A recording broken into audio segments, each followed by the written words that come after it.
ইউনিভার্সিটির Bengali same 4-এর CC4 যে সাবজেক্টটা রয়েছে, CC4 বা G4 যে সাবজেক্টটা যারা নিয়েছো বা যাদের রয়েছে, 2023-এ কোন কোন প্রশ্নগুলো এবছর খুবই গুরুত্বপূর্ণ সেইগুলো নিয়ে আজকে আমরা আলোচনা করব।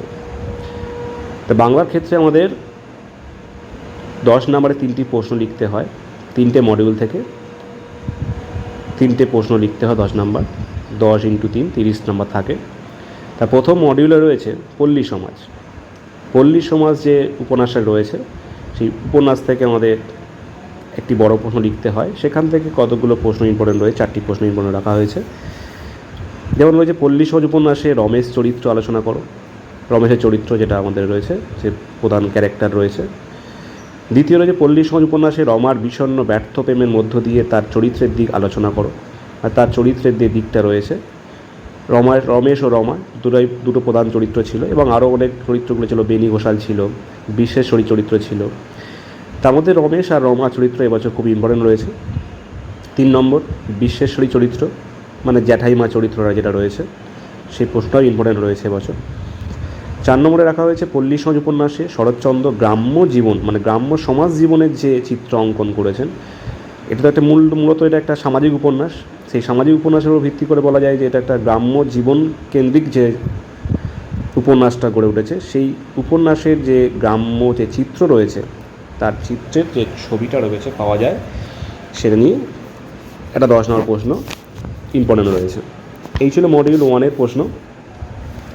এবার মডিউল 2তে ছোটো গল্প কতগুলো রয়েছে। প্রথম রয়েছে না গল্পের নামকরণের সার্থকতা লেখো। না যে গল্পটি রয়েছে তার সার্থকতা। 2 নম্বর মতিলাল পাদ্রী গল্পের বিষয়বস্তু আলোচনা করো। 3 নম্বরে রয়েছে হারানের নাতজামাই গল্পে ময়নার মায়ের চরিত্র আলোচনা করো। এটা 2021-এ পরীক্ষায় পড়েছিল। 4 নম্বর হারানের নাতজামাই গল্পের নামকরণের সার্থকতা লেখো। 5 নম্বরে রয়েছে ছিন্নমস্তা গল্পের জয়াবতীর মধ্য দিয়ে জীবনে যে চিত্র অঙ্কন করেছেন লেখক, এখানে তার সম্পর্কে লেখো। মডিউল 2-তে এই 10 নম্বর প্রশ্নগুলো রয়েছে। এর মধ্যে একটা নিশ্চয় আশা করি যাবে কমন পেয়ে যাবে। মডিউল 3-তে রয়েছে প্রবন্ধ রয়েছে, 4টি প্রবন্ধ রয়েছে। তার মধ্যে মেঘদূত এবং শিক্ষার মিলন, এখান থেকেই মূলত বড় প্রশ্ন পরীক্ষায় এবছর পড়বে। তা মেঘদূত প্রবন্ধের মূল বক্তব্য বিশ্লেষণ করো। মেঘদূত প্রবন্ধে প্রাচীন ভারতের যে শোভা রবীন্দ্রনাথের ভাষায় বর্ণিত হয়েছে তা লেখো।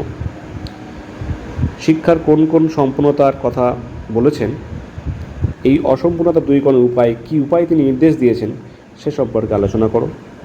4 নম্বরে রয়েছে স্বজাতের অহমিকা থেকে মুক্তি দান করাই শিক্ষাই আজকের দিনের প্রধান শিক্ষা।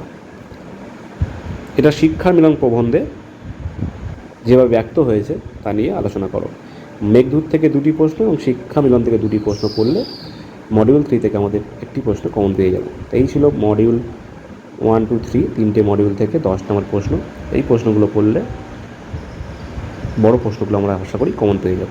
পরের ভিডিওতে আমরা 5 নম্বর পার্টসের প্রশ্নগুলো নিয়ে আলোচনা করব।